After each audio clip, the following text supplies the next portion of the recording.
आदेश मैं तुषार मित्र आप सभी का स्वागत करता हूं। आज बात करेंगे मकर राशि की। मकर राशि वालों के लिए महाशक्तिशाली राहु क्या परिवर्तन लेकर के आए हैं, क्या क्या आपको देने वाले हैं। तो भैया मकर राशि वालों आप आश्वस्त हो जाओ, जो राहु शक्तिवान बने हैं ये आपको छप्पर फाड़ करके देने वाले हैं। थर्ड हाउस में राहु का गोचर हुआ है और ये बहुत ही कल्याणकारी होता है। सबसे अच्छा जो हमने देखा है रिजल्ट राहु का वो थर्ड हाउस में होता है।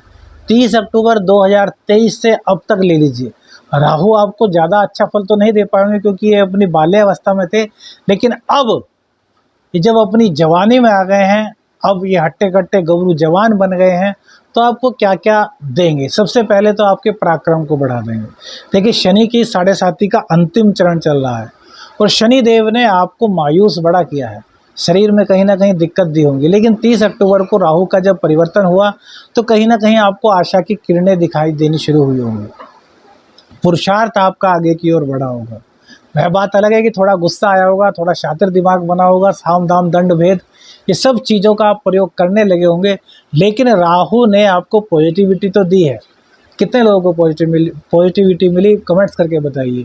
थर्ड हाउस में बैठे राहु आपके पराक्रम को बढ़ाएंगे, आपके पुरुषार्थ को बढ़ाएंगे। शनि की 7.5 के कारण जो आपका माइंड ठस सा हो गया था, उसमें कोई नए विचार नहीं आ रहे थे, नई नई चीज़ों का, नए नए विचारों का आगमन जो आपके मस्तिष्क में नहीं हो पा रहा था, वो राहु देव अब करने वाले हैं।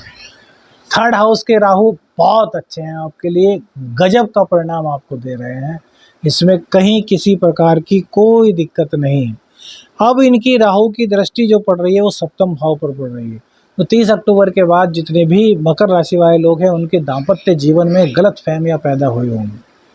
छोटी छोटी बातों को लेकर के शक करना, एक दूसरे को समझते हैं, समझ करके भी ना समझना होता ना। हम एक दूसरे को जानते हैं यार ये कैसे हैं, एक दूसरे का सम्मान करते हैं, एक दूसरे को प्यार करते हैं, फिर भी ना जाने कहाँ से कुछ ऐसा होता है कि यार गलतफहमी हो जाती है, नोक झोंक हो जाती है। तो पति पत्नी के बीच में ऐसा हो रहा होगा और इस चीज़ को ये अब बढ़ा देंगे, क्योंकि भैया इनका स्वभाव है विच्छेद करना। तो ये पति पत्नी का जो सबसे महत्वपूर्ण भाव, 7वां भाव दाम्पत्य जीवन का, दैनिक आमदनी का भी होता है, लेकिन सबसे पहले दाम्पत्य जीवन पर बात कर रहे हैं। क्यों बात कर रहे हैं विच्छेद कराने वाली? क्योंकि यहाँ पर कर्क राशि बनी हुई है और कर्क राशि के स्वामी चंद्रमा होते हैं। राहु में और चंद्रमा में बहुत तगड़ी दुश्मनी है और राहु जो शक्तिमान है वो 30 अक्टूबर तक रहेंगे। तो 30 अक्टूबर तक दाम्पत्य को लेकर के कुछ दिक्कतें आपके बीच में आएंगी। ये मेजर प्रॉब्लम आपकी वजह से बनेंगी। कैसे? छोटी छोटी बातों का इकट्ठा हो जाना और छोटी बातों को छोटा सा शक, गलतफहमी का होगा कुछ नहीं, लेकिन बस शक हो जाएगा और वो शक जुड़ते रहेंगे, जुड़ते जुड़ते जुड़ते एक बड़ा शक बनेगा और विस्फोट करा देगा। तो जरा सी भी कोई बात हो आपस में बैठिए, मन में मत रखिए, निकाल लीजिए। किसी तीसरे का इंटरफेयर अपनी लाइफ में, दाम्पत्य जीवन में बिल्कुल मत होने दीजिए। ये ही राहु आपको इतना बेस्ट रिजल्ट दे देंगे कि पति पत्नी कहेंगे कि यार 7 जन्मों का हमारा साथ है। माँ की सेहत को थोड़ा बिगाड़ेंगे तो माँ की सेहत का आपको पूर्ण रूप से ध्यान रखना है। माँ को छोटी मोटी कोई बीमारी हो उसको गंभीरता से लें, डॉक्टर को दिखाएं, इससे भी राहु की नेगेटिविटी दूर होगी। दैनिक आमदनी आपकी बढ़ाएंगे, बिजनेस आपका राहु देवता बढ़ा रहे हैं, लेकिन पार्टनरशिप, यदि आपका पार्टनरशिप में व्यापार है तो वहाँ भी गलत फहमियाँ पैदा करेंगे। तो वहाँ भी आपको खुल कर के बात करनी है, मन में कोई भी बात दबा करके नहीं रखनी, जिससे कि वो छोटी सी दबी हुई बात बड़ा रूप अख्तियार ना कर ले। देखिए कितना खोल करके बता रहे हैं। ऐसा इसलिए बता पा रहे हैं क्योंकि बहुत सारे लोगों की कुंडली देख चुके हैं। अब राहु की जो दृष्टि है वो पड़ेगी आपके भाग्य स्थान पर। यहाँ बहुत बेस्ट, बहुत गजब कहूँगा, क्योंकि यहाँ कन्या राशि है 9वें भाव में और राहु कन्या राशि को अपनी राशि मानते हैं। तो धर्म कर्म में रुचि बढ़ेगी, भाग्य की बदौलत धन आपके पास चल कर के आएगा, भाग्य की बदौलत आपके सभी कार्य बनने लगेंगे। शनि की 7.5 में जो कार्य आपके रुक गए थे वो कार्य एकदम से बनने लगेंगे, दादा दादी का साथ मिलने लगेगा, दादा दादी की सेहत खराब थी तो वो सही हो जाएगी। बहन, बुआ, भतीजी, इनको कोई दिक्कत चल रही थी, कोई परेशानी चल रही थी, वो दिक्कतें दूर होंगी। घर में छोटी कन्याएं हो, 9 साल से छोटी कन्या, 9 साल से छोटे लड़के, उनके चरण स्पर्श रोजाना कीजिए। इससे भाग्य और मजबूत हो जाएगा और राहु की जो विच्छेदात्मक वाली स्थिति है ना, वो समाप्त होगी, क्योंकि राहु अपना विच्छेद तो दिखाएगा। तो धर्म कर्म में आप रुचि लेंगे, लेकिन उस रुचि को थोड़ा कम करेगा, टाल देगा, है ना।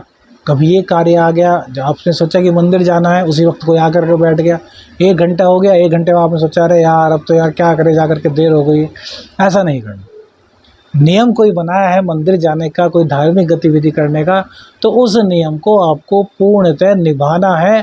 तो राहु की पॉजिटिविटी आपको मिलेगी, क्योंकि जब हम नेगेटिविटी को समाप्त करेंगे तो सिक्के के 2 पहलू हैं। एक पहलू को हम दबा देंगे तो ऊपर हमारे दूसरा पहलू रहेगा ना, तो हमें उसी पॉजिटिविटी वाले पहलू को लेना है। और जो ये उपाय हैं, ये उस नेगेटिविटी को ढकने वाले हैं। अब राहु की दृष्टि सीधे आपके 11वें भाव पर पड़ेगी। तो राहु 11वें भाव में देख करके अचानक से धन की प्राप्ति कराएगा, सोर्स ऑफ इनकम आपके बढ़ा देगा। जहाँ जहाँ से पैसा आने की उम्मीद आप खो चुके थे, वहाँ वहाँ से राहु देव अचानक से आपके पास पैसा लेकर के आएंगे। राहु की कृपा से आपके अंदर आत्मबल मजबूत हो जाएगा। राहु का यह गोचर मकर राशि वालों के लिए बहुत ही सर्वश्रेष्ठ हम कहने वाले हैं, क्योंकि देखिए क्या होता है, राहु भ्रम जाल बनाने के साथ साथ एक चीज़ में और माहिर है कि जब इसे कोई प्राप्त करना होता है ना, तो ये चीज़ उसको प्राप्त कर लेता है। तो आप भी यदि किसी चीज़ को प्राप्त करने की ठान लेंगे तो आप उस चीज़ को प्राप्त कर लेंगे, बशर्ते कि आप अपने परिश्रम को ना छोड़ें, अपने पुरुषार्थ को ना छोड़ें। अब किसी कुंडली में राहु अशुभ स्थान में बैठा हुआ है, पॉजिटिव फल नहीं दे रहा, या दशाएं भी अच्छा नहीं चल रही, तो राहु को कैसे बढ़िया करें। तो देखिए, राहु को अच्छा करने के लिए गणपति जी की साधना करना बहुत आवश्यक है। एक मंत्र है ओम ग्लौम गंग गणपते नमः। इस मंत्र की रोजाना 3 माला करनी शुरू कीजिए, इससे राहु के और पॉजिटिव रिजल्ट आपको आएंगे। दूसरी बात, दाम्पत्य जीवन में आपकी दिक्कत ना हो, इसलिए अपनी माता को रोजाना सम्मान दें। सम्मान तो आप देती हैं, हमारा सम्मान देने से मतलब है उनकी सेवा करें, हाथों में उनके पैर दबाएं, उनका आशीष लें।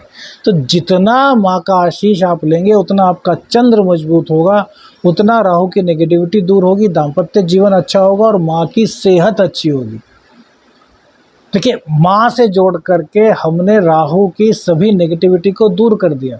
गणपति जी भी तो माँ के ही सेवक हैं। गणपति जी ने अपनी माता की आज्ञा का पालन करने के लिए ही तो अपना सर कटा दिया था भगवान शिव के हाथों। तो हर जगह चंद्र को मजबूत करना है। चंद्र मजबूत करने के लिए माँ की सेवा, राहु की नेगेटिविटी गायब। वीडियो अच्छी लगे तो लाइक और शेयर जरूर कीजिएगा, और चैनल पर नए हैं तो चैनल को सब्सक्राइब कीजिएगा। आदेश आदेश अलख निरंजन, हर हर महादेव।